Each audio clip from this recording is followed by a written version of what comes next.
Doctor Zakir Naik একটা আলোচনাতে বলেছিলেন, যারা সিন্ধু নদের অববাহিকায় বাস করে তারা হচ্ছে হিন্দু। এনসাইক্লোপিডিয়া ব্রিটানিকা 6 নম্বর খণ্ডের 699 নম্বর পৃষ্ঠা থেকে রেফারেন্স দিয়েছে।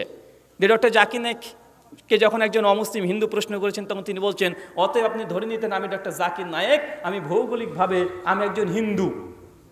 আজ যখন এই কথা বললো, কিছু কিছু হুজুরদের বেঁধে গেল পাগড়ি পড়া।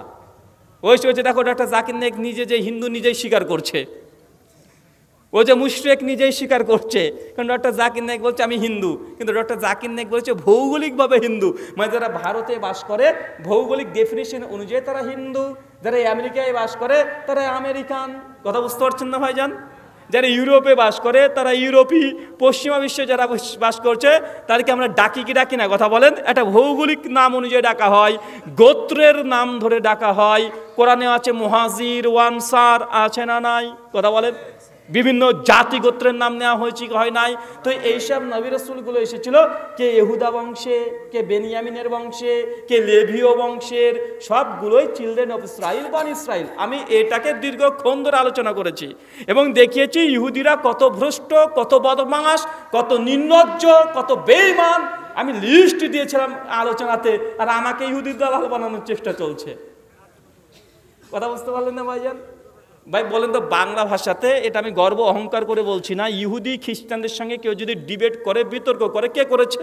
মানে এখন জীবিত যারা আছে, কে করেছে? কমপক্ষে 1 ডজন বিতর্ক আছে ইহুদি খ্রিস্টানদের সঙ্গে, কমপক্ষে 1 ডজন, 1 ডজন। তারপর আমাকে বলছে খ্রিস্টানের দালাল। প্রত্যেক বছরে বছরে 1-2 করে ডিবেট হচ্ছে, ইহুদির সঙ্গে হোক, অথবা খ্রিস্টান, অথবা হিন্দু, অথবা নাস্তিক। এবছর নাস্তিকের সঙ্গে ডিবেট দেখেছেন কারা কারা? হাত তোলেন। দেখেন অনেকে দেখেছেন। একজন আলাউদ্দিন জিহাদি, ও বেচারা আবার মানে আলোচনাটা বলছে, যখন এই কথা খণ্ডন করে বলছে, আরে ব্রাদার রাহুল, এ হচ্ছে বেঈমান, এর ইমান নেই, এ আধা নাস্তিক। এ ছাগল বলে কি? গোটা বাংলাদেশে যখন নাস্তিকরা তৎপরতা শুরু করলো, সেই সময় ওই বেচারা কি বলেছে? চিল্লিয়ে শুধু বলেছে যে ওকে একদম ফাতেমা রাসূল হত্যা করতে হবে। আরে বেটা, তার আগে ওকে বুঝাবে কে?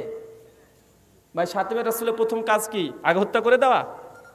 ইসলামী আদালত কেউ যদি ফাতেমা রাসূল হয়ে যায় তাকে, বা কেউ যদি মুরতাদ হয়ে যায়, ইসলাম ত্যাগ করে, ইসলাম যদি ত্যাগ করে, প্রথম কাজ হচ্ছে যে ত্যাগ করেছে তাকে বোঝানো কি কি অভিযোগ আছে, তার সংশয় দূর করা। যারা সাতেম হয়েছে তাকে বলেন তো ভাই, কে বোঝাতে গিয়েছে? বুঝিয়েছে? বোঝায়নি। আমি এই জন্য আমার গর্বের কথা বলছি না, আমার কষ্ট লাগে। অনেকে আমাকে বলে যে রাহুল ভাই, আপনি কেন মানে এত গরম গরম কথা বলেন, বা ওই মাযহাবের বিরুদ্ধে কেন কথা বলেন, এই কেন বলেন? আপনি যদি একটু ব্যালেন্স করে কথা বলতেন না, তাহলে খুব ভালো হতো। আপনি তুলনামূলক ধর্মতত্ত্বের উপরে খুব এক্সপার্ট, আপনি খ্রিস্টানদের সঙ্গে ডিবেট করেন, হিন্দুদের সঙ্গে করেন, নাস্তিকদের করেন, সব কিছু ভালো আছে। কিন্তু আপনি যদি এই আহলে হাদিস হানাফিটা বাদ দিয়ে দিতেন তাহলে আরও বেশি ভালো হতো। আমি বলেছিলাম কাজ কলা হতো। কেন বলেন তো? কারণ এই ফিল্ডে সবচেয়ে যিনি ব্যালেন্স করে কথা বলেছেন আমি মনে করি ডক্টর জাকির নায়েক। তার চাইতে ব্যালেন্স করে কথা বলা জীবিত আছে এমন কোনো ব্যক্তিই নাই। আছে? কথা বলেন। কিন্তু কোনো মাযহাবকে খারাপ করে কথা বলতেন না, কোনো মাযহাবের নিন্দা সমালোচনা করতেন না। জাস্ট তিনি বলতেন যে এটা পবিত্র কোরআনে আছে, এটা হাদিসে আছে, এত নম্বর হাদিস। তারপরেও যখন ডক্টর জাকির নায়েকের কিছু মাসআলা বা প্রশ্নের উত্তর একটা নির্দিষ্ট মাযহাবের বিরুদ্ধে চলে গেল, তখন তারা ডক্টর জাকির নায়েককে বলে ইহুদির দালাল। বলেছে কি বলেনি? কথা বলেন। ডক্টর জাকির নায়েক খ্রিস্টানদের দালাল, ডক্টর জাকির নায়েক কাফের। দারুল উলুম দেওবান ভারত থেকে ডক্টর জাকির নায়েকের বিরুদ্ধে 2 খণ্ডের 1,500 পৃষ্ঠার বই প্রথম বের করেছে 2008-এ, হাকিকাতে ডক্টর জাকির নায়েক। কথা বুঝতে পারছেন না? বাংলাদেশ থেকে 1 ডজন বই বের করেছে ডক্টর জাকির নায়েকের বিরুদ্ধে মুসলিম আলেম ওলামারা, কওমিরা আর বেরলবিরা বের করেছে। বন্ধু, ডক্টর জাকির নায়েকের চাইতে ব্যালেন্স করে কথা বলা আর কি সম্ভব আমার দ্বারা?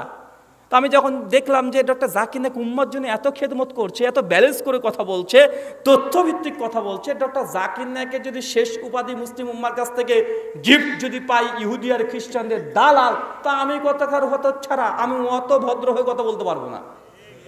কারণ ডক্টর জাকির নায়েককে তুমি ছাড় দাওনি, আমি কথাকারকে তার জন্য যা আছে কোরআনে, যা আছে হাদিসে, যা আছে পরিষ্কার ডাইরেক্ট বলে দেবো। যদি বুক টুক ছিঁড়ে চীর্ণ বিচ্ছিন্ন হয়ে যায়, যাবে যাক। কারণ ডাক্তার জাকির নায়েক চেষ্টা করেছে, জ্বলন্ত দেখছি, পারেনি। শেষ পর্যন্ত ইহুদির দালাল, খ্রিস্টানদের দালাল, নিজের দেশ ত্যাগ করে তিনি চলে গেলেন মালয়েশিয়ায়। এটা হিন্দুদের জন্য নয়, মোদী সরকারের জন্য নয়, এটা সবচাইতে যদি বেশি কারো যদি মানে এর ওপরে যদি প্রভাব খেটে থাকে, বাংলাদেশে কিছু হুজুরের জন্য। জি, কারণ মোদী সরকার 2008-এ একবার চেষ্টা করেছিল, যখন ক্ষমতায় ছিল না, তখন ডাক্তার জাকির নায়েককে তাড়িয়ে দেওয়ার, ভারত থেকে, পারেনি। যখন 2012 সালের দিকে যখন দেখছে যে না, ভারতবর্ষের মধ্যেই ডক্টর জাকির নায়েকের বিরুদ্ধে একের পর এক ফতোয়া চলে আসছে। দেওবন্দ থেকে বলছে डॉक्टर जाकिर नायक गुमराह है, फिर के अहले हदीस के एक शख्स है, इसको जो लेक्चर वगैरह है पाबंद करना पड़ेगा। যখন ওপেন বলে দিল দারুল উলুম দেওবন্দ থেকে, যখন পরিষ্কারভাবে বেরলভি যারা আছে, ইউপি যারা বেরলভি, মানে আপনার বাংলাদেশের তথাকথিত সুন্নি যারা আছে, ওরা পরিষ্কার বলছে ডক্টর জাকির নায়েক এ কাফের হয়ে, পরিষ্কার বক্তৃতার মধ্যে। তখন ভারতের যারা মাথা, বড় বড় মাথা, তারা বুঝে নিল যে দেওবন্দি ভারতবর্ষের 30% মুসলিমের মধ্যে দেওবন্দি মুসলিম আছে কমপক্ষে 10-এর অধিক, সুন্নি মুসলমান আছে কমপক্ষে 7-এর অধিক, 70% মুসলমান বেরিয়ে গেল ডক্টর জাকির নায়েকের বিরুদ্ধে। তারপরে কিছু শিয়া যারা আছে হায়দ্রাবাদের, তারা ফতোয়া দিয়ে দিল ডক্টর জাকির নায়েক এ গুমরাহ। কেন? ডক্টর জাকির নায়েক ইয়াজিদের ব্যাপারে কিছু ভালো ভালো কথা বলেছিলেন সেই সময়তে একটা লেকচারে। তখন শিয়ারাও প্রতিবাদ করতে শুরু করে দিল, বলছে শিয়ারা আছে ভারতবর্ষে মুসলিমদের মধ্যে 4%, হয়ে গেল 21%। যখন পুরো তারা ছক কেটে নিচ্ছে যে এরা 10-23%, লাস্টে থেকে গেছে মাত্র 3%, যারা আহলে হাদিস এরাই সমর্থন করে। সালাফিজম পরিষ্কার, তারা মিডিয়াতে বলেছে ডক্টর জাকির নায়েক जो फंडिंग करती है वो सलाफिज्म, सऊदी वहाबी, পরিষ্কার বলেছে। এবং মোদি সাহেব পরিষ্কারভাবে বলেছে যে हमारा भारत की अंदर भाई और बहनों, उन्नी এইভাবে কথা বলেন, भाई और बहनों, हमारा भारत के अंदर जो सूफीबाद जो है मुसलमान, इसका बिल्कुल मैं मोदी साथ हूँ, और जो सलाफिज्म वहाबी जो है बिल्कुल ये इस्लाम नहीं है, इसके मैं खिलाफ हूँ। পরিষ্কার বলেছে উনি যে ভারতের মধ্যে যে সুফিবাদ আছে এটার আমরা পক্ষে, সুফি মুসলিমদের পক্ষে। কারণ সুফি মুসলিমদের পক্ষে কেন? কারণ হুজুর মুরগি জবাই করতেও ভয় পাই। বলে আমার পীর কত বড় পীর জানো, হুজুর মুরগির রক্ত দেখলেও অজ্ঞান হয়ে যায়, এটা যে পীরের হুজুরগি। তার জন্য তারাও বলছে যে এই সুফিবাদ যেটা, মানে সুফি ইসলাম যেটা আছে, ঘরের মধ্যে বসে বসে জিকির করা, মসজিদে কোনে কোনে বসে জিকির করা, এই ইসলামের বিরোধিতা মোদিজিও করে না। করে? কথা বলেন, করে না। মানে আপনাকে আমি এটা বুঝাচ্ছি যে মুসলমানরা আজ বর্তমান প্রেক্ষাপটে মার খাওয়ার অনেকগুলো কারণের মধ্যে এটাও একটা কারণ। ডক্টর জাকির নায়েক ইহুদি খ্রিস্টানকে দাওয়াত দিয়ে মুসলমান করে নিচ্ছে, আর ওকে বলছে ইহুদির দালাল, খ্রিস্টানদের দালাল। আর একজন ব্যক্তি সবচেয়ে মুসলমানদেরকে এক করার চেষ্টা করেছিলেন আমার জানা মতে, সেটা হচ্ছে আবুল আলা মওদুদি রহিমাহুল্লাহ। তিনিও চেয়েছিলেন মুসলিম জাতিকে এক করতে, সমস্ত দল থেকে ভালো ভালো জিনিসগুলোকে নিয়ে এসে তিনি চাচ্ছিলেন নিরপেক্ষভাবে, একদম শিথিলভাবে সমস্ত মাযহাব মতের ঊর্ধ্বে গিয়ে মুসলিমদেরকে নিয়ে কথা বলা। শেষ পর্যন্ত ফলাফল কি? আবুল আলা মওদুদি ইহুদি, আবুল আলা মওদুদি খ্রিস্টানের দালাল। ভাই বলেছে কি বলে নাই? কথা বলেন, কথা বলেন, বলেছে না ভাইজান? তো আমি দেখেছি ভাই যে আমার বাপেরও ক্ষমতা নাই যে ওদের দুজনের মতো ব্যালেন্স করে কথা বলা। ব্যালেন্স করে লাভই বা কি রে ভাই? লাস্টে ইহুদিতে বলবি তো, যদি না বলে ইহুদির ট্যাগ খেতে হয়, খ্রিস্টানের দালাল শুনতে হয়, তো বলেই দিই যা আছে হক, কুলিল হক কুমি রব্বিকুম ফামান শাআ ফালা ইউমিন, বলো হক এসেছে রবের পক্ষ থেকে, যা আছে ডাইরেক্ট বলে দাও। সূরা কাহাফ আয়াত 29। জি,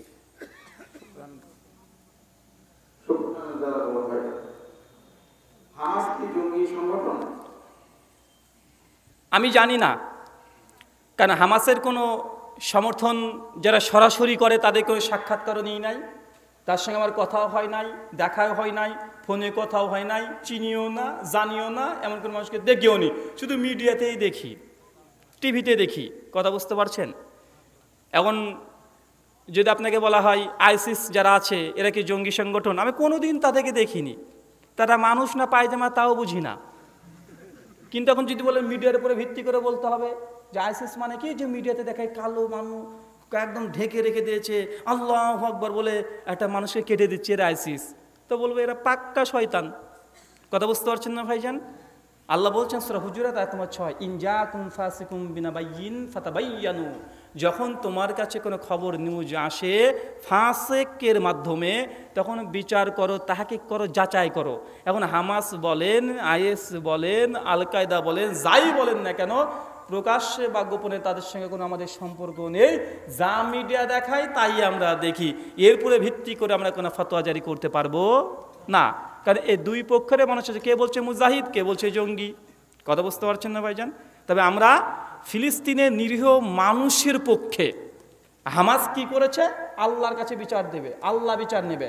কিন্তু ফিলিস্তিনে যে নিরীহ মুসলমানরা মৃত্যুবরণ করছে, কমপক্ষে আজ পর্যন্ত প্রায় 2800-এর অধিক মানুষকে হত্যা করে ফেলেছে অলরেডি।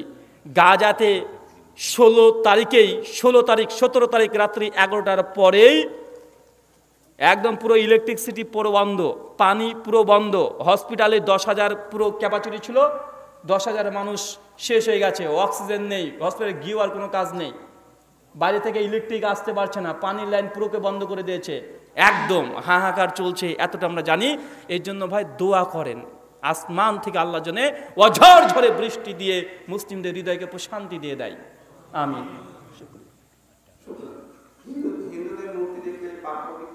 হিন্দুদের মূর্তি দেখলে পাপ হবে কি হবে না?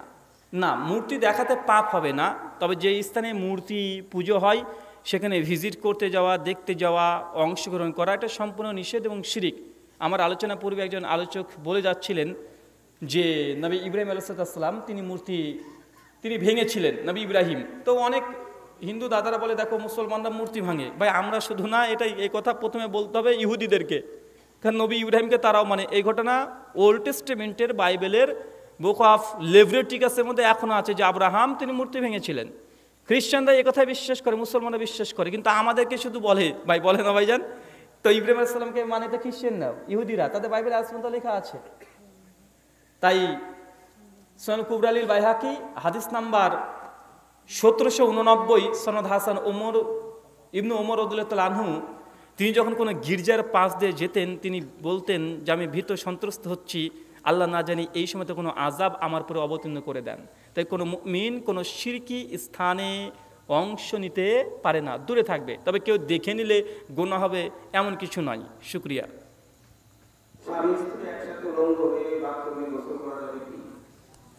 ভাই তোর জিনিস তুই যা ইচ্ছা তাই কর, কোনো সমস্যা না যদি ঘেরা থাকে। কথা বুঝতে পারলেন না ভাইজান? যদি ঘেরা থাকে যা ইচ্ছা তাই করেন, সমস্যা নেই ভাই।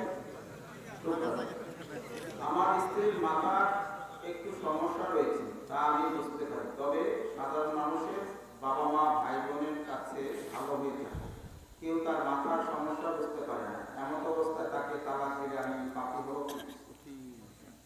ভাই এটা তো ডাক্তারের কাছে যেতে হবে, হুজুরের কাছে কেন? আপনার বোর মাথা খারাপ না পেট খারাপ সেটা আপনি ডাক্তারের কাছে যাবেন। প্রথম কথা হচ্ছে যে আপনার স্ত্রী যদি অ্যাবনর্মালিটি কিছু বুঝতে পারেন, মানে সম্পূর্ণ মানে পাগল নয়, যেটাকে বলে অ্যাবনর্মাল, মানে স্বাভাবিক মানুষের চেয়ে কিছু কিছু ক্ষেত্রে ব্যতিক্রম। এই শুধু ব্যতিক্রমের কারণে আপনার স্ত্রী ব্যতিক্রম থাকার পরে যদি আপনার হক আদায় করে, সন্তানের হক আদায় করে, কথা বুঝতে পারছেন, আপনার নিজের হক আদায় করছে, সন্তানের হক আদায় করছে, পরিবারের হক আদায় করছে, তাহলে এই স্ত্রীকে তালাক দেবেন না। কারণ আল্লাহ সুবহানাহু ওয়া তাআলা তাকে যদি অ্যাবনর্মাল করেই পাঠান, এটা আপনার জন্য পরীক্ষা। কি বললাম কথা বলেন? স্ত্রী, কন্যা, পুত্র, জমি, সম্পত্তি, এগুলো কি পরীক্ষা। সূরা বাকারা 155 নম্বর আয়াতের পর, সূরা আলে ইমরান 186 নম্বর আয়াতের পর আল্লাহ বলে দিয়েছেন এগুলো আপনার জন্য, এগুলো পরীক্ষা। তাই শুধু এই কারণেই আপনি তালাক দেবেন এটা উচিত নয়। শুকরিয়া। প্রথম বিবাহ বিচ্ছেদের পর দ্বিতীয় বিবাহ করি, আমার প্রথম পক্ষের মেয়ে আছে, কিন্তু আমার বর্তমান স্ত্রী তাকে মেনে নিতে পারে না এবং কিছু দিলে হিংসা করে, এখন আমার করণীয় কি? দুই বউ কোথায় আছে ভাইজান? একই বাড়িতে? না না, বিচ্ছেদ হয়ে গেছে, প্রথম বিবাহ বিচ্ছেদ হয়েছে, প্রথম বিয়ে বিচ্ছেদ হয়ে গেছে, মানে তালাক হয়ে গেছে। আচ্ছা, মানে বউকে দেন না আপনার মেয়েকে দেন তার মানে। আর দ্বিতীয় বউ এখন রাগ করে মেয়েকে দিলে, রাগ করলে কাজকলা দেখাবেন, ওই মেয়েটার হক ওকে দেবেন, কোনো সমস্যা নেই। শেখ আব্দুর রাজ্জাক বিন ইউসুফের মতো এখন উত্তর দেবো কিছু এক কথাতে, ঠিক আছে? আমার নামের শেষে ব্রাদার লেখা কেন? আচ্ছা, এটা শেষে দিই তাহলে। আমরা জানি হিন্দুদের পূজার জন্য অর্থ সহযোগিতা শিরিক, কিন্তু মুসলিমদের দেওয়া কর বা ট্যাক্স এর টাকা সরকার হিন্দুদের পূজায় দিচ্ছে, তাহলে আমরা গুনাহগার হব কি? রাষ্ট্রীয় ফান্ড থেকে সরকার যদি কোনো ভর্তুকি দেয় যে কোনো ধর্মের ব্যক্তিদেরকে, এটা বৈধ অবধারিত দিতে পারে। তবে ধর্মীয় কাজে দিতে পারবে কি পারবে না এটা নিয়ে সালাফদের থেকে দ্বিমত ছিল। এটা মনে রাখবেন যে অমুসলিমদের সোশ্যাল ওয়ার্কিং, মুসলিম রাষ্ট্রে অমুসলিম যারা বৃদ্ধ হয়ে গেছে তারাও ভাতা পাবে। কথা বুঝতে পারছেন? যদি মুসলিমরা ভাতা পায়, অমুসলিমরা কি ভাতা পাবে? ওমর ইবনুল খাত্তাব রাদিয়াল্লাহু তাআলার খিলাফতে তিনি ভাতা দিয়েছেন অনেক ইহুদি নারীদেরকে। কিন্তু ধর্মীয় কোনো অনুষ্ঠানে ইসলামী শাসক তিনি বন্টন করতে পারবেন কি পারবেন না? বিশুদ্ধ মত পারবেন না। যদি করেন জনগণ শিরকের নিমজ্জিত হবেন না, বরং সরকার যিনি আছেন, যিনি এই বিল পাশ করেছেন, তাদের সঙ্গে সংশ্লিষ্ট যে সর্বা তিনি এখানে শিরকের গুনাতে অংশী হবেন। এই মতটাই বেশি আফজাল। জাযাকাল্লাহু খায়রান। আজকে মুসলমানরা হিন্দু টিচার বা কোনো সম্মানিত ব্যক্তিকে কি বলে সম্মান করবে? যে এলাকাতে যা বলে সম্বোধন করতে হয় সে এলাকাতে তাই বলে সম্বোধন করবেন। কোনো জায়গায় যদি থাকে স্যার তো স্যার, এখন চীনে গিয়ে যদি থাকে চুং তো চুং। বুঝতে পারলেন না ভাইজান? মানে সম্মানীয় ব্যক্তি যারা আছে, যেমন সৌদি আরবে শেখ ইয়া শেখ। কথা বুঝতে পারলেন না ভাইজান? যে এলাকাতে যেইভাবে সম্বোধন করলে মানুষ এটাকে ভালো মনে করে। যেমন হিন্দু দাদারা কি বলে? তারা শ্রী বলে, শ্রীমতী বলে, তারা দেবী বলে, মেয়েদেরকে দেখা হলে বলে যে অমুক দেবী, তাই বলে, আগে বলে দেবী, শ্রীমতী, এসব শব্দ ব্যবহার করে। একটা ঘোষণা আমার লেখা বই আছে এবং আজকে অফারও আছে, মানে সরাসরি প্রকাশনী তারা দিয়ে দিয়েছে। প্রায় বই আছে প্রায় 10খানা 11খানা মতো, 10খানা বই। আগে যারা বই নিয়েছিলেন তাকলিদ বিভ্রান্তি নিরসন, দুঃখের খবর এবং সুখের খবর। তাকলিদ বিভ্রান্তি নিরসন বইটা আগে ছিল 112 পৃষ্ঠা, এখন হয়ে গেছে 168 পৃষ্ঠা, মানে বরকত হয়েছে পৃষ্ঠা। ধামা মানুষের মধ্যে নিকৃষ্ট। গীতা 7ম অধ্যায়ের 14 এবং 15 নম্বর ভার্স প্রথমে বলছে মুড়াহা, তারপরে নারাধামা মায়া প্রহুদ জ্ঞানাহা, এরা হচ্ছে নির্বোধ। আসুরাং ভাবা স্মৃতাহা, এরা হচ্ছে অসুর স্বভাবের। মানে দেবী দুর্গার সঙ্গে অসুরের লড়াই চলছে। অসুর মানে খারাপ, পাপিষ্ট, মানেকে ধ্বংস করা উচিত। শ্রীকৃষ্ণ বলছেন যারা আমাকে ঈশ্বর বিশ্বাস করে না এরা হচ্ছে মূর্খ, এরা হচ্ছে নির্বোধ, এরা হচ্ছে নারাধামা, মানুষের মধ্যে নিকৃষ্ট, এরা হচ্ছে অসুর স্বভাবের। এখন বলেন তো আমাদেরকে কতগুলো বলেছে? কথা বুঝতে পারলেন না? দেখবেন কোরআন মাজিদে যখন আছে তওবার 5, 6, 7 নম্বর আয়াতে যে তোমরা মুশরিকদেরকে যেখানে পাও সেখানে ধরো, হত্যা করো। কিছু কিছু মানুষ বলে দেখো আমাদের হিন্দুদেরকে বলছে, কোরআন মাজিদ বলছে দেখলেই হত্যা করে দিতে হবে। ভাই আসলে কি তাই বলেছে কোরআনে? কোরআনে বলেনি। কোরআন বলছে যুদ্ধের ময়দানে যদি কোনো মুশরিকের সঙ্গে যুদ্ধ হয়, যুদ্ধের ময়দানে যদি কোনো মুশরিক তোমার সঙ্গে অস্ত্র নিয়ে চলে আসতে তোমাকে আঘাত করার জন্য, তুমি গিয়ে তাকে কিস করো, এ কথা বলবে? কি বলবে ভাই? তুমি যুদ্ধের ময়দানে আছো, তুমি আমার দিকে তরবারি তুলেছো, তো ইসলাম বলছে কোরআনের সূরা তওবা 5, 6 নম্বর আয়াত, যখন তোমরা যুদ্ধের ময়দানে থাকে কোনো মুশরিক যদি, কোনো শত্রু যদি তোমাকে আঘাত করে, তুমিও তাকে আঘাত করো। রাস্তাকে ঘিরে ধরো, পথে পথে ধরো। এটা কোন ক্ষেত্রে? কথা বলেন, কোন ক্ষেত্রে? এটা যুদ্ধের ক্ষেত্রে। একই কথা অনেক জায়গাতে হিন্দু ধর্মগ্রন্থ আছে, অনেক জায়গাতে, কোরআনে যত জায়গাতে আছে এর চাইতে হিন্দু ধর্মগ্রন্থে পৃষ্ঠায় পৃষ্ঠায় পাওয়া যাবে। ভাই অত দরকার নেই। দেবী দুর্গার দেখবেন 10খানা হাত, 10টা হাতে গোলাপ ফুল থাকে না, 10টা হাতে অস্ত্র থাকে।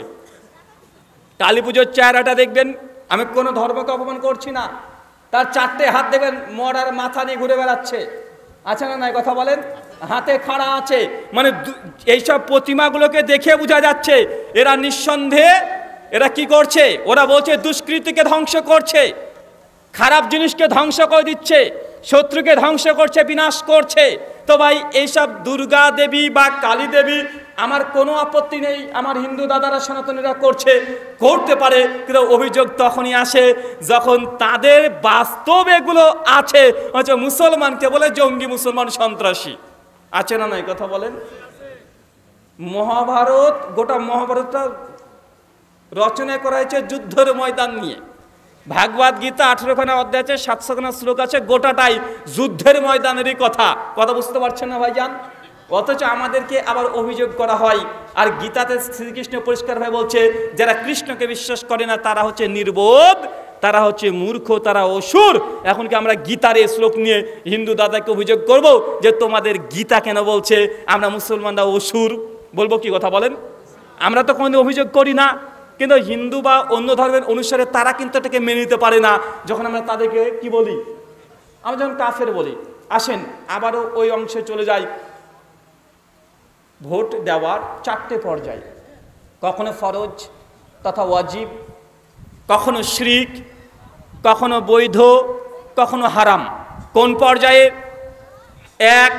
কোনো এক রাষ্ট্রের সরকার সে যদি কাফের হয় এবং পাশাপাশি মুসলমানদের ফরজ পালন দিতে বাধা দেয়, ফরজ পালন করতে বাধা দেয়, হয়তো নামাজ পড়তে দেয় না, বা নামাজ পড়তে দেয় মসজিদে আজান দিতে দেয় না, অথবা হজ করতে যাওয়ার জন্য বাধাপ্রাপ্ত হতে হয়, অথবা ইসলামী বিভিন্ন যে ফরজ পালন আছে এইগুলোকে বাধা দেয়, এরকম কোন রাষ্ট্রের শাসক যদি থাকে, তাহলে এর বিরুদ্ধে দেখা যাচ্ছে আর একটা পার্টি আছে, আর একটা দল আছে, যে দলটাও কাফের, মানে অবিশ্বাসী। কিন্তু আমি আপনি সকলেই জানি যে দল ক্ষমতায় আছে থাকছে, এর কারণে মুসলিম জাতির উপরে অত্যাচার হচ্ছে, মুসলিম জাতির উপরে অত্যাচার হচ্ছে, ধর্ম পালন করতে পারছে না। কিন্তু বিরোধী আর একটা দল আছে, রাজনৈতিক দল, আমরা দেখছি এটাও কাফের। এটাও কি? দ্বিতীয় দল, এটাও কাফের, এটা অবিশ্বাসী। কিন্তু আমরা এটা জানি, এই দ্বিতীয় দল যদি ক্ষমতায় চলে আসে তাহলে ওই ব্যক্তি অন্তত মুসলিমদের ওপরে কোনো অত্যাচার করবে না, মুসলিমদের ফরজ পালন করতে বাধা দেবে না। মানে ওই দ্বিতীয় দল সে ধর্মকে কিছু মনে করে না, যে যা ধর্ম সে পালন করবে। কে মন্দিরে গেল, কে মসজিদে গেল, এটা সে দেখেও না, দেখার চেষ্টাও করে না। কে গরু খেলো, কে শুয়োর খেলো, এটা সে দেখতে চায় না, বরং সে ক্ষমতায় পেতে চায়, এবং এর কারণে মুসলিমদের উপরে কোনো অত্যাচার করে না। এখন এই পর্যায়ে সিচুয়েশনটা বুঝতে পেরেছেন? আমি কিন্তু দুটোই কাফের দিয়ে উদাহরণ দিলাম, অবিশ্বাসী দিয়ে উদাহরণ দিলাম। এর পেছনে কারণ আছে। এখন আমাদের জন্য, যারা ওই ইসলামী রাষ্ট্রে বসবাস করব, তাদের জন্য দ্বিতীয় ওই কাফের অমুসলিম ওকে ভোট দেওয়াটা ওয়াজিব হয়ে যায়। কথা মানে কষ্ট হয়ে গেল নাকি? কেন? কারণ আমি জানি যে শাসক ক্ষমতায় আছে, যদি আমরা মুসলমানরা ভোটকে বয়কট করি, বললাম ভোট দেব না, ভোট দেব না, তাহলে দেখা যাচ্ছে মুসলমানদের 30% ভোট এটা কেউই পেল না, কিন্তু বাকি যে 70% নির্দিষ্ট একটা ধর্মের বা একটা রাজনৈতিক দলের ভোটগুলো একদম ডাইরেক্ট পেয়ে গেল। মানে যে ক্ষমতায় আছে সে আবার 5 বছর থেকে গেল। কথা বুঝতে পারছেন এবার? কিন্তু আমরা 30% ভোট না দেওয়ার কারণে আমাদের কি হয়েছে? উপকার কিছু হয়েছে? হয় নাই, বরং কি হয়েছে? ক্ষতি হয়েছে। এবং 5 বছর এই সরকার যদি ক্ষমতায় আবার থেকে যায়, তাহলে হতে পারে আবারও নতুন করে মুসলমানদের উপরে অরাজকতা চালাতে পারে, মুসলমানদের উপরে অত্যাচার করতে পারে, মুসলমানদের মা বোনদের উপরে শ্লীলতাহানি হতে পারে, রাস্তাতে বের হতে নাও পারে, রাস্তায় রাস্তায় তাকে মব লিঞ্চিং করে হত্যা করে দিতে পারে। এখন আমি জানছি যে আমরা মুসলমানরা ঐক্য হয়ে, জোট হয়ে আমরা 30% ভোট একটা রাজনৈতিক দলকে আমরা দিয়ে দেব, যে ক্ষমতায় আসলে অন্তত মুসলিম জাতির উপরে অত্যাচার করবে না, ফরজ পালন করতে বাধা দেবে না। এই বি নাম্বার 2 নাম্বার ব্যক্তিদেরকে ভোট দেওয়া মুসলিমদের জন্য সেই সময় ইসলামী রাষ্ট্রে তখন কি হয়ে যায়? ওয়াজিব হয়ে যায়। যদি না দিই তাহলে ক্ষমতায় থেকে যাবে, আবার অত্যাচার করবে। কথাই এখানে এই অংশটা বুঝতে পেরেছেন তো? ওয়াজিব কখন হয়? আচ্ছা, 2 নম্বর পর্যায়ে কখন শিরিক হয় এবার বুঝি। শিরিক কখন হয়? যে রাষ্ট্র ইসলামী রাষ্ট্র,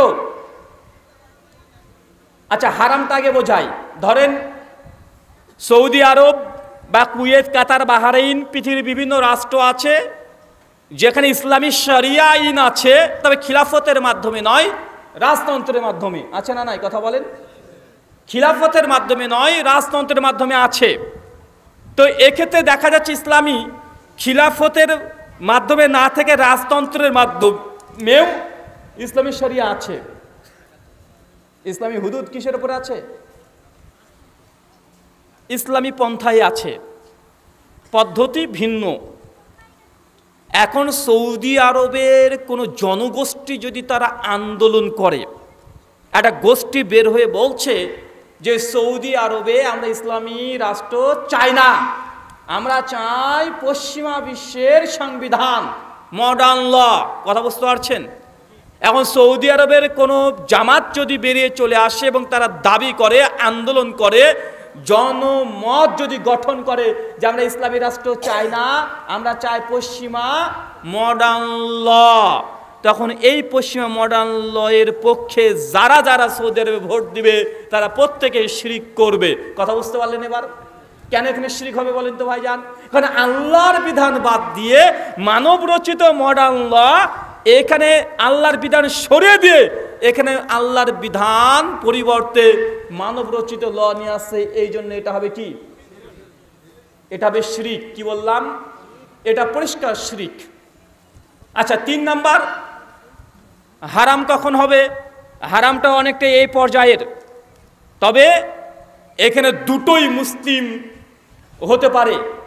তাই আপনাকে আমি আগে বলছি, ভোট এটা নির্দিষ্ট দেশের উপরে ভিত্তি করে ফতোয়া জারি হবে। এটা একটা ফতোয়া গোটা বিশ্বে চলবে এটা নয়। ভারতের জন্য আলাদা ফতোয়া, সৌদি আরবের জন্য আলাদা ফতোয়া, বাংলাদেশের জন্য আলাদা ফতোয়া। কারণ ইসলাম ভূখণ্ডকে 3টে ভাগে ভাগ করেছে। একটা দারুল আমান, একটা দারুল আমান মানে শান্তি, যেখানে ইসলাম কায়েম হয়ে আছে। একটা দারুল হার্ব, যেখানে ইসলাম নেই, কাফের শাসক। কথা বুঝতে পারছেন? আর একটা আছে দারুদ দাওয়া, যেখানে ইসলাম প্রচারই হয়নি, ইসলাম যায়নি। এই জায়গাতে ইসলাম কায়েম নয়, ইসলাম প্রচার করাটাই মুসলমানদের জন্য তখন ওয়াজিব হয়ে যায়। কথা কি বুঝতে পারছেন? তার মানে আপনাকে এখানে কয়েকটা বুঝালাম, শুধু এতটুকু বুঝে নেন যে শর্ত সাপেক্ষে কখনো ভোট দেওয়া জায়েজ হয়, আর কখনো শিরিকও হয়, কখনো ওয়াজিব কোয়ালিটির হয়ে যায়। তাই ভোটতন্ত্র বা ভোট দেওয়া এটা এক বাক্যে কোনো ফতোয়া আসবে না। পরিস্থিতি, প্রেক্ষাপট, ভূখণ্ড, রাষ্ট্রনেতা, বিরোধী নেতা সমস্ত কিছু দেখার পরে একটা সিদ্ধান্ত আসে। কথা বুঝতে পারছেন ভাইজান? এইসব কথাগুলো বলতে খুব ভয় লাগে, কেন জানেন?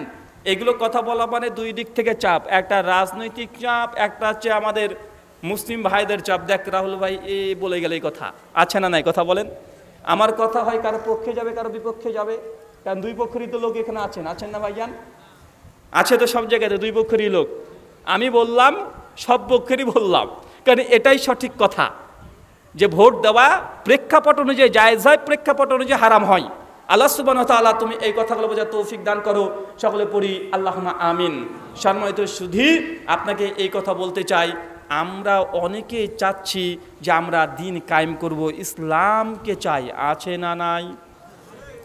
আমার কষ্ট লাগে ভাই, এই উপমহাদেশ বর্রে সগীর, ভারত, বাংলাদেশ, পাকিস্তান, এইখানে একটা পর্যায়ে ছিল দীর্ঘ 800 বছর মুসলমানরা ক্ষমতায় ছিল কি ছিল না? ছিল না ভাইজান? স্পেন, মুসলমানরা 800 বছর ক্ষমতায় ছিল কি ছিল না? ছিল। আমাদের ভারতবর্ষ দীর্ঘ 800 বছর মুসলমানরা ক্ষমতায় ছিল।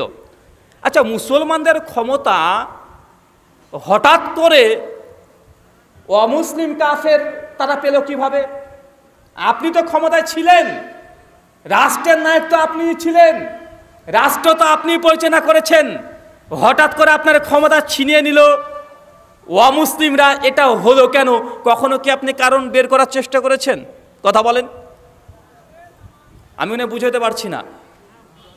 আমরা 800 বছর ভারত পাকিস্তান, আপনি যে ভূখণ্ডে বাস করছেন, এই ভারতবর্ষের অংশ ছিল বাংলাদেশ।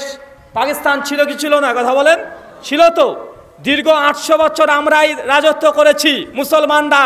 তো আমাদের ক্ষমতা, আমরা প্রতিষ্ঠিত ছিলাম ইসলাম নিয়ে। আমাদের প্রতিষ্ঠিত দিন কায়েম যেটা ছিল, ওটা ছিনিয়ে নিল অন্য জাতি, অন্য কোনো শত্রু। তো এটা আপনাকে আগে বের করতে হবে না? আমরা তো সেই সময় ক্ষমতায় ছিলাম, কি করেছেন কথা বলেন? আমাদের বাপদাদারা ইসলাম নিয়ে 800-900 বছর তারা শাসন করেছে। এখন এই উপমহাদেশে আমাদের বাপদাদা যারা 800 বছর ক্ষমতায় ছিল, তারা মুসলমানদের জন্য কি করেছে বলেন তো ভাই? বোর জন্য করেছে তাজমহল। কি করেছে? বোর প্রেমে ফানাফিল্লা করে দিয়েছে তাজমহল, করে দিয়েছে বিভিন্ন রকমের বড় বড় সৌধ নির্মাণ করে রেখে দিয়েছে। ভাই বলেন তো, এই 800 বছরের মধ্যে মুসলমানদের জন্য একটা ইউনিভার্সিটি করেছে? একটা বড় কোনো মাদ্রাসা করেছে? ইসলাম ধর্মের প্রতি মানুষ আকৃষ্ট হবে এই জন্য একটা কোনো প্রতিষ্ঠান করে দিয়েছে? দীর্ঘ 800 বছর মুসলমানরা ক্ষমতায় ছিল, আমাদের বাপদাদারাই ছিল। তো আমরা যখন দায়িত্ব পালন করি নাই, ইসলাম পেয়েছি, কিন্তু আমাদের পূর্বপুরুষদের যদি ইতিহাস সত্যি বলতে হয়, লজ্জা থেকে অনেক লজ্জা চলে আসবে যে তারা ক্ষমতার লোভ, টাকার লোভ, বাপ ছেলেকে হত্যা করেছে, ক্ষমতা দখল করে নিয়েছে, ছেলে বাপকে হত্যা করেছে ক্ষমতা দখল করার জন্য। বা ইতিহাস না পড়েছে কি পড়ি নাই, কথা বলেন? আছে। তার মানে আমরা বুঝতে পারলাম ক্ষমতা আমাদের ছিল, ইসলাম আমাদের ছিল, কিন্তু আমরা ইসলাম কায়েম করি নাই। সেই সময়তে আমাদের বাপদাদারা করে নাই। আজকে এক দেশ 3-4টে ভাগ হয়ে গেছে। এখন আপনি যতই চেষ্টা করেন, ভাই বলেন তো, দিন কায়েম যদি আপনি করতে চেষ্টা করেন যে না আমি দিনকে প্রতিষ্ঠা করে দেব, তাতে লাভবান কে হবে? কে লাভবান হবে? আচ্ছা, এই দাবিটা যদি ভারতের হিন্দুরা করে, যেমন ভারতের হিন্দুরা 80% ভারতে হিন্দু আছে না ভাইজান, কথা বলেন? তাদের কি ধর্ম অনুভূতি নাই? কথা বলেন, তাদের ধর্ম অনুভূতি আছে না নাই? অনুভূতি আছে তো। এখন তাদেরও একটা দল আছে, একটা রাজনৈতিক সংগঠন আছে, তারা বলছে ভারতকে হিন্দুত্ববাদী রাষ্ট্র করতে চাই, আছে না নাই? এখন আপনারা বাংলাদেশের মুসলমান বলেন, তাদের এই দাবিকে মানবেন কি মানবেন না? কেন মানবেন না? আপনার অধিকার আছে, তার অধিকার নেই। আপনার ধর্ম অনুভূতি আছে, তার ধর্ম অনুভূতি নেই, কথা বলেন?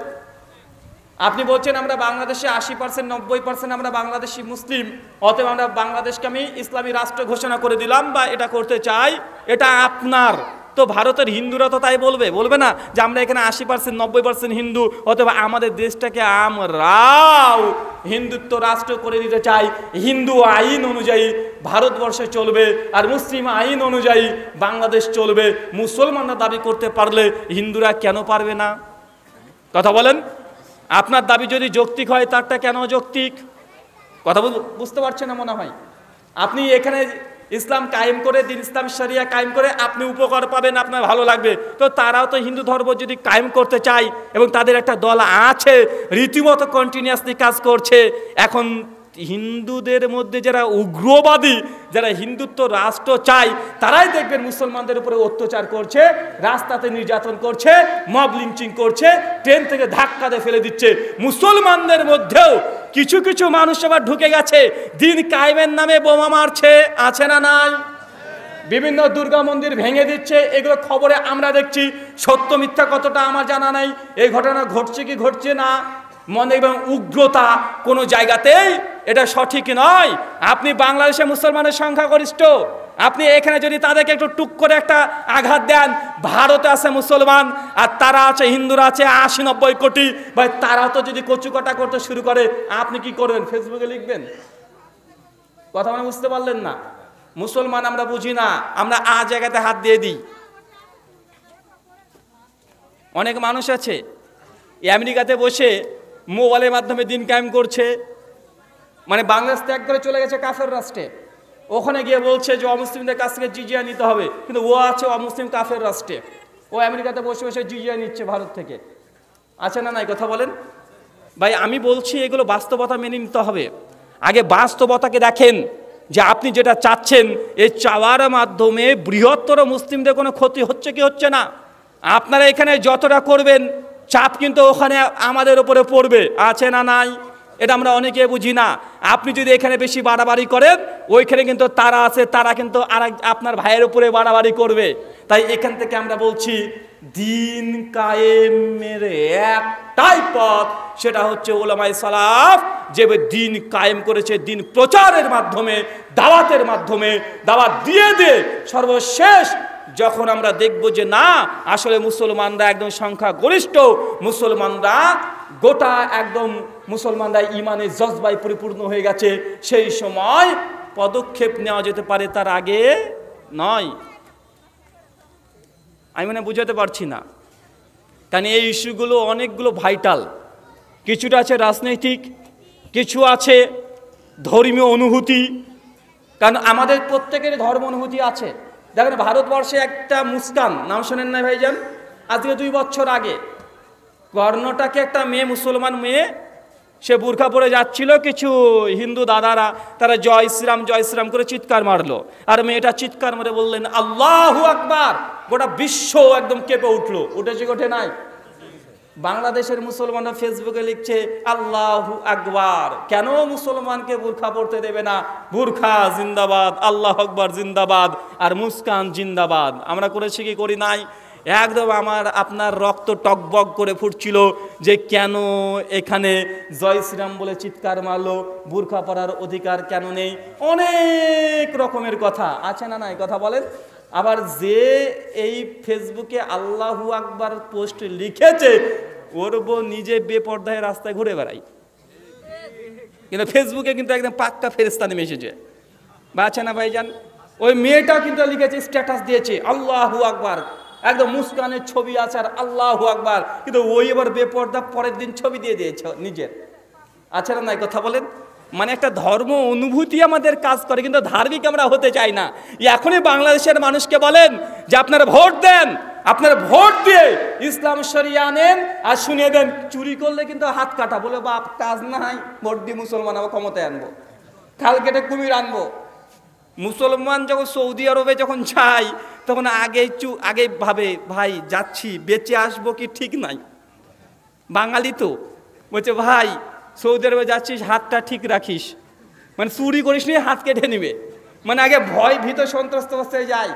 মানে সৌদি আরবে যাওয়ার আগে চিন্তা করে যে ভাই সৌদি আরবে যাব, যদি উল্টো পাল্টা কিছু করি তাহলে আমার গর্দনটাকে উড়িয়ে দেবে। বা আছে না নাই? কথা বলেন। আছে, এগুলো বাস্তব কথা।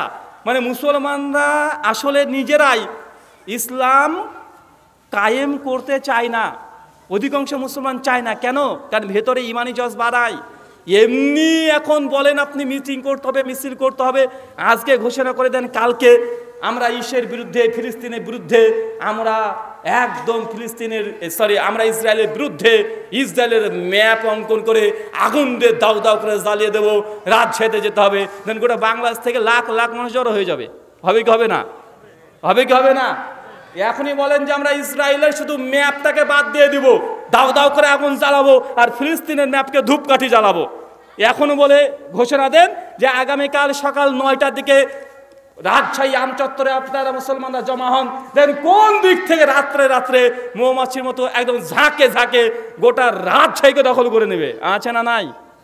কিন্তু এখন বলেন তো ভাই, ইনশাআল্লাহ আমরা ফিলিস্তিনবাসীর জন্য দোয়া করব। ফজরের নামাজের পরে 2 রাকাত নামাজ পড়ে ইমাম সাহেব মসজিদে দোয়া করা হবে আল্লাহর কাছে। বলবেন আল্লাহ আমার ফিলিস্তিন মুসলিম ভাইদের জন্য তুমি গায়বী শক্তি দিয়ে সাহায্য সহযোগিতা করো। হৃদয় থেকে আল্লাহর কাছে দোয়া করব। আজকে ফজরের নামাজের পরে বা ফজরের নামাজে কুনুতে নাজেলা পড়ব, আপনাদেরকে ঘোষণা করা হোক, দেখবেন মুসল্লি যে কটা হয় সে কটা হবে, একটাও পারবে না। আছে না না? কথা বলেন। বুঝাতে পারছি না ভাই। বলেন তো আপনার মিটিং মিছিল করে 5 পয়সা উপকার ডেকে আনতে পারবেন? কথা বলেন। হয়েছে আজ পর্যন্ত কি উপকার হয়েছে? কিন্তু মুসলমানের যেটা ক্ষমতা পাওয়ার, মুসলমানের চোখের 2 ফোঁট পানি, 2 টোপ পানি গোটা পৃথিবীকে এপার ওপার করে দিতে পারে। মুসলমান এটাতেই বিশ্বাস করে না। দিন কায়েম করতে চাচ্ছে আমরা। আছে না নাই? কথা বলেন। এই 2 ফোঁটা চোখের পানির যে কত মূল্য, আল্লাহ যে কত পছন্দ করে। আবার হাফ টাইম।